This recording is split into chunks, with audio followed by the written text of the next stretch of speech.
No one ever tells you about the dangers of cooking low and slow. So it's the time of year where everybody needs to do a good deep clean on their cookers. Some of you might be thinking about putting them away for the year. Don't do that. But still, let's give it a clean, and I'll explain to you the dark side of low and slow cooking. So before we get to the inside, I love the durability of the Acorn family. Like this exterior, whatever that is, I don't even know, but the steel coating on this is really good. Mine's covered in dust right now and dog hair from the puppies that you see running around in the background, so we'll address that too. But then on the inside, you've got all that porcelain coated enamel. We have a cast iron grate that's raw cast iron that I do need to redress, and I will in a different time. I've got a video on that elsewhere. But yeah, all of this is good porcelain coated enamel. It's a little bit dirty. We've got some creosote buildup. And that gets into our first point with low and slow cooking. With low and slow, and I'm talking 225 and below, on something as insulated as this cooker, you don't have much airflow, and sometimes you get the coal really choked off.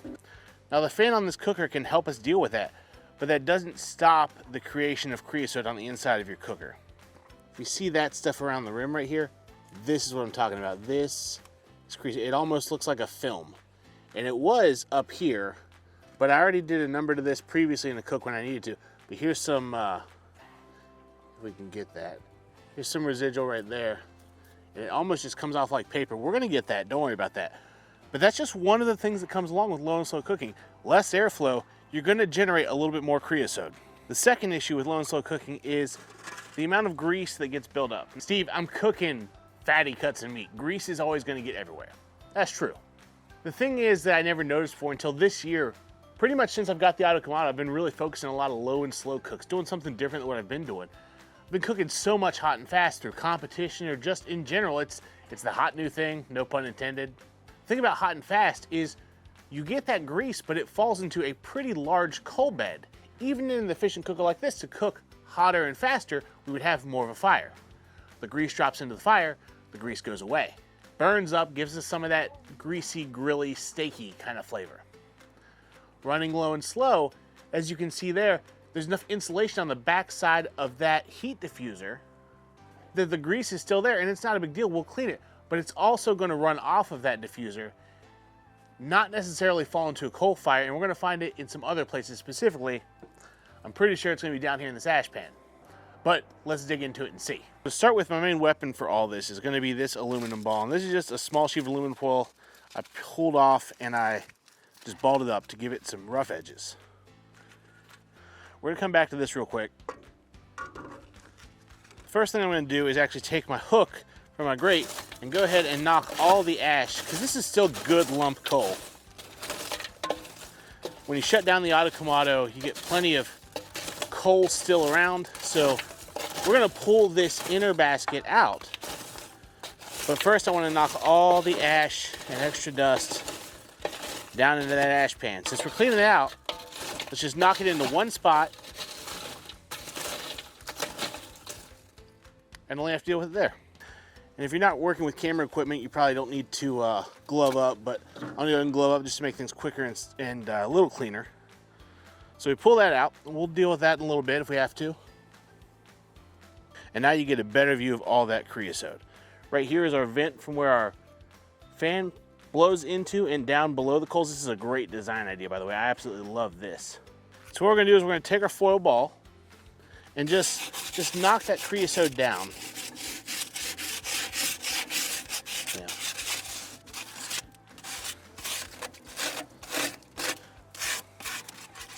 Creosote's not going to hurt you, but it's also not going to be tasty if it falls on your food. So just do the best you can to get out of your cooker. It comes off super easy.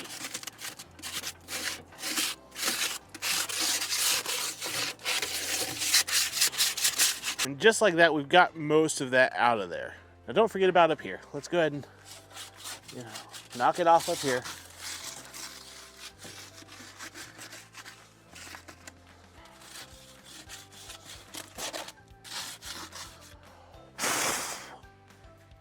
Now when it comes to the stainless steel heat diffuser, there's a lot of different ways you can get that off, but I stick with my my foil ball, just give it a rough.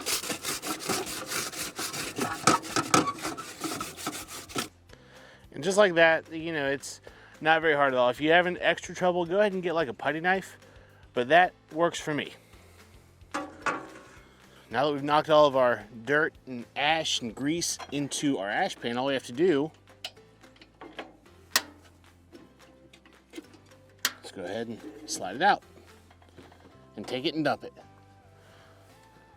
Remember I said the ash pan had a lot of grease in it?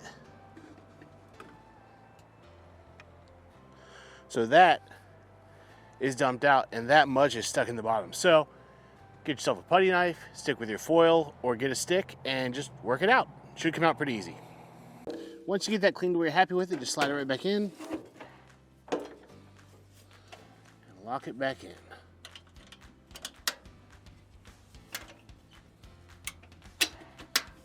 There you go. Now we've got it torn down, it's just time to put it back together. Pick our basket back up, put it back in.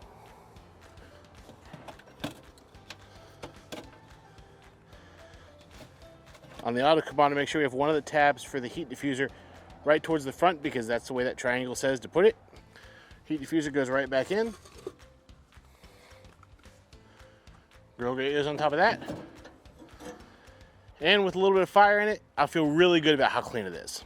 One last thing now, addressing the filthiness of the outside of my auto kamado. Because it's my workhorse, it sits on my front porch and I cook a lot on it. There are a lot of different ways you can clean the outside of these grills. A lot of people use a lot of different things from Zep to Windex. I just like to go with the good old Clorox disinfecting wipe. Does a pretty good job cleaning, and I know if there's any weirdness on there, I'm gonna get it off. As you can hear, I've got a lot of rub that blows from the wind.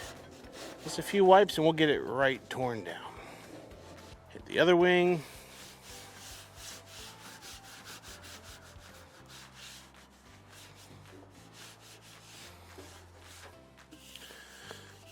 Get the whole dome.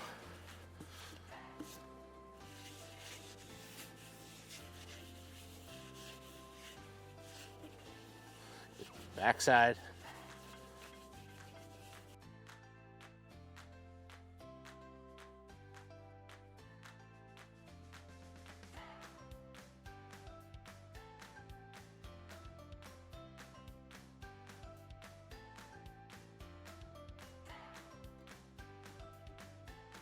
And in under 10 minutes, this cooker is good as new and ready to go.